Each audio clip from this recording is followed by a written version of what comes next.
Welcome to NGK 9 news.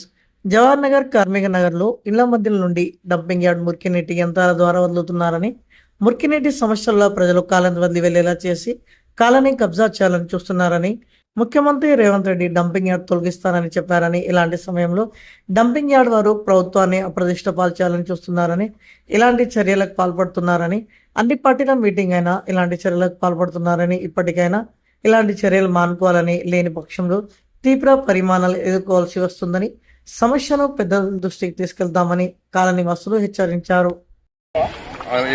Waste water బయటకు leakage చేసి మొత్తం ఇళ్లకు స్మెల్ రావడం జరుగుతుంది. ఈ యొక్క వ్యర్థాలను ఇక్కడ రిలీజ్ చేసినట్టయితే ఇక్కడ ఉన్న ఇళ్లకి వీళ్ళంతా జనాలు వెళ్ళిపోయినట్టయితే ఈ స్థలం కూడా ఆక్రమించుకోవాలని ఒక ప్లాన్ తోటి ఇది ఒక ప్లాన్ చేస్తున్నట్టుగా మాకు అర్థమవుతుంది. ఆల్రెడీ దీని మీద పెద్ద ఎత్తున రాష్ట్ర లెవెల్ సమస్యల మీద తలెత్తుతుంది. మనం రేవంత్ రెడ్డి గారు ఆల్రెడీ దీన్ని తీసేస్తానేసి అందరినీ కూడా ఆల్ పార్టీ మీటింగ్ కూడా పెట్టడం జరుగుతుంది. ఇలాంటి సమయంలో ఇలాంటి పిచ్చి పిచ్చి లెక్కలు చేసి మళ్ళీ గవర్నమెంట్ను అప్రతిష్ట పాలు చేయాలని డంపింగ్ యార్డులు చూస్తారు. ఈ యొక్క కార్యక్రమాన్ని మేము మా జంగాన దగ్గరికి తీసుకెళ్తాము. ఎందుకంటే ఇప్పుడు మా సోదరుడు చెప్పినట్టుగా ఆల్ పార్టీస్ మీటింగ్ అయి కూడా మీతో మాట్లాడుతుండగానే ఇలాంటి పిచ్చి పిచ్చి పనులు చేయకండి. మీరు చేసేసి మీకు మా ఇక్కడికి వెళ్ళి డంపింగ్ యార్డ్ ఎత్తేయాలనే మేము చూస్తున్నాం. మళ్ళీ నువ్వు ఉన్న ఇళ్లకు మళ్ళీ నీళ్లు పంపిస్తే ఇది సరైన పద్ధతి కాదు. దీని మీద మేము రేపు పొద్దున మా టీపీసీసీ అధ్యక్షుడు జంగయ్య దగ్గర తీసుకెళ్లి దీని మీద మేము మాట్లాడతాము. నువ్వు ఇప్పటికైనా చెప్తున్నా, నువ్వు ఇక్కడికి వచ్చేసి వీళ్ళందరినీ కూడా ప్రజలతోటి మమేకమై ఉండి వీళ్ళ కష్ట సుఖాలలో పాల్గొని వీళ్ళు కూడా నీకేందంటే సహకరిస్తారు వీళ్ళు. ఎందుకంటే సరే మేము ఇళ్ళలు పక్కకున్నా మీరు మాకు ఏదైనా హెల్ప్ చేస్తారనేసి వీళ్ళు మీ మీద దౌర్జన్యం ఏం చేయట్లేదు. అలాంటి వాళ్ళని మీరు పొమ్మని లేక పొగబెట్టినట్టు ఇవన్నీ పిచ్చి పిచ్చి పనులు బంద్ చేసి సహకరించాలని కోరుకుంటున్నాము. రేపు పొద్దున దీని మీద మీరు వినకపోతే పెద్ద ఎత్తున మేము కూడా జేఏసీతో కలిసి పెద్ద ఎత్తున ధర్నాలు చేసి మీకు సరైన బుద్ధి చెప్తామని చెప్తున్నాం. మరి డంపింగ్ యార్డులు చేసిన దౌర్జన్యాలు చాలా మరి ఎవరిని బేఖరారు చేసుకోకుండా మరి అందరినీ భయభ్రాంతులు చేస్తూ ఇక్కడ పొల్యూషన్ చేస్తుర్రు.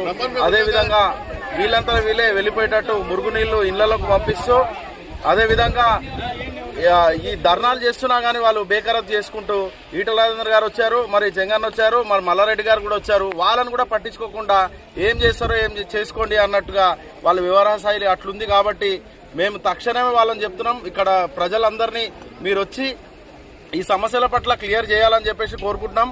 అదేవిధంగా మీరు ఇట్లనే సమస్యని ఇంకా పెంచేటట్టు చేస్తున్నా అంటే మేమేందో కూడా చూపిస్తాం. ఇక్కడంతా యువత అంతా రెడీగా ఉన్నది. ధర్నాలు గేట్ ముంగట శ్రీనివాస్ గారు మీకే హెచ్చరించి చెప్తున్నాము, మీరు ఏదున్నా ఫోన్లోనే మాట్లాడుతున్నారు. ఇక్కడ స్థానికంగా ప్రజల్ని మీరు పట్టించుకుంటలేరు. ఇక్కడ మీరు ఇంకొక హెల్త్ క్యాంప్ కూడా పెట్టలేదు. ఈ మధ్య మేము చూస్తున్నాము, మీరు ఏం చేస్తారో చేసుకో అన్నట్టే ఉంది మీ వైఖరి.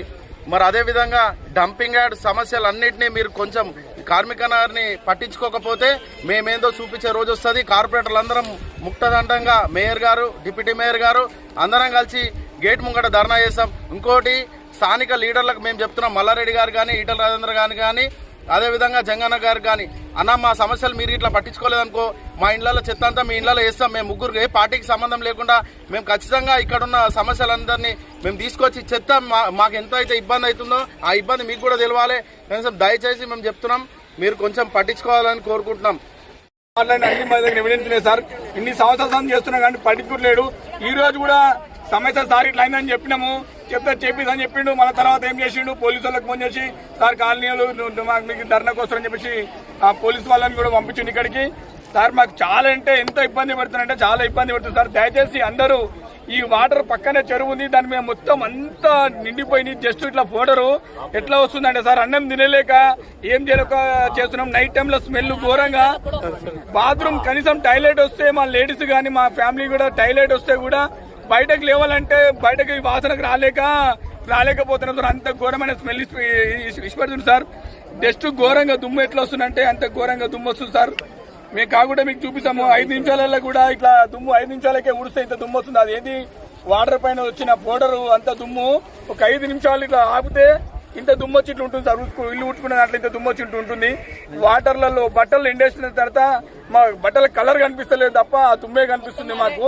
కనీసం ఎవరైనా బంధువులు ఏదైనా ఆపదుంది ఏమైనా ప్రోగ్రామ్ చేసుకుని చెప్పి వస్తే ఇప్పటివరకు అన్నం తిన్న రోజులు ఉంటలేదు సార్. కనీసం వస్తే ఇట్లా ముక్కు మూసుకొని 5 నిమిషాలు 10 నిమిషాలు ఉండి ఏదో ఇట్లా ఏమనుకుంటారో తప్ప అని వచ్చి ఒక 5 నిమిషాలు ఉండలేకపోతారు సార్ మా బంధువులు ఈ స్మెల్కు. ఇది మేము ఎన్నో సంవత్సరాలు చెప్తున్నాం. ఆ స్ప్రే పెడతా అంటుండు సార్, అదేదో ఇట్లా అన్నప్పుడే మాత్రం వేస్తాడు. ఆ వేణు చెప్పా అంటాడు. రోజు ఎన్నిసార్లు ఫోన్ చేస్తే వేణు తిప్తా అంటాడు సార్. ఎప్పుడు తిప్పుతాడు సార్. మాతో ఒక రోజు గట్టి అడిగితే మీకు సంతకం పెట్టిస్తాడు. అన్నాక కూడా ఇప్పటి వరకు ఒక్క రోజు కూడా 3 నెలలు అవుతుంది సార్ చెప్పి కూడా వచ్చినప్పుడు మాట్లాడతాను ఇప్పటివరకు పంపించలేదు సార్. మేము ఇక్కడ తేర్లకు పాములకు మేము రచ్చుకుంటా ఇండ్ల ట్యాక్సులు, ఆధార్ కార్డు, ఓటర్ లిస్టులు ప్రతి ఒక్కటి ఉంది మాకు. ఇక్కడ ఉన్నాయి కూడా మాకు ఈ తేర్లకు పాములకు ఇక్కడ ఉండవలసి కూడా మేము ఇక్కడికి వెళ్ళి అడ్డు కూడా మేము వేయించినాము. అప్పుడు నుండి కూడా అద్దు కూడా మేము పెట్టించినాము. అది కాదన్న కూడా ఇప్పుడు మాకు ఇండ్లు తీసేస్తా అంటుండు. ఇంట్లోకి వెళ్ళి ఇప్పుడు మళ్ళీ ఏంటంటే ఇండ్లలో పని చేసుకుంటాం, కూలినాలు చేసుకొని బతికేటోళ్ళం మేము. ఎక్కడ కానీ అందరికి మీరు బయటకు వెళ్ళాలి, మీకు డబ్బులు పెట్టిస్తున్నాం. మాకు ఏ బెడ్రూమ్ మాకు వద్దు, ఏది మాకు అవసరం లేదు. మాకేందంటే మా కలసాలు మాకే కావాలి. మేము ఎక్కడికి బయటకు వెళ్ళాము. ఇప్పుడు 26 సంవత్సరాలు అవుతుంది. ఇన్ని సంవత్సరాలు లేనిది ఇలా ఏమిటికి వచ్చింది సినిమా సార్కి మాట ఎందుకు వచ్చింది? డబుల్ బెడ్రూమ్ ఏం అవసరానికి వచ్చింది? మేమున్న పోలీసులను తీసుకొని ఆయన వచ్చిండంటే ఇక్కడికి మేమంతా కూలినాలు చేసుకొని బతికేటోళ్ళం. మేము ఎవరు కూడా లేదు. జనాలు లేనప్పుడు వచ్చిండు ఆయన. జనాలు లేనప్పుడు వచ్చి ఇక్కడికి వెళ్ళి ఇక్కడ తీసేస్తారు 2 లైన్లు అని చెప్పిండంట ఆయన.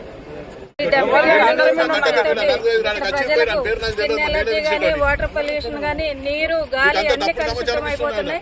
ఈ సమస్యను మన అధికారులకు వరకు తీసుకుపోయి రేపు ఇన్ఛార్జ్ గారితో మాట్లాడి ఈ యొక్క సమస్యను క్లియర్ చేస్తామని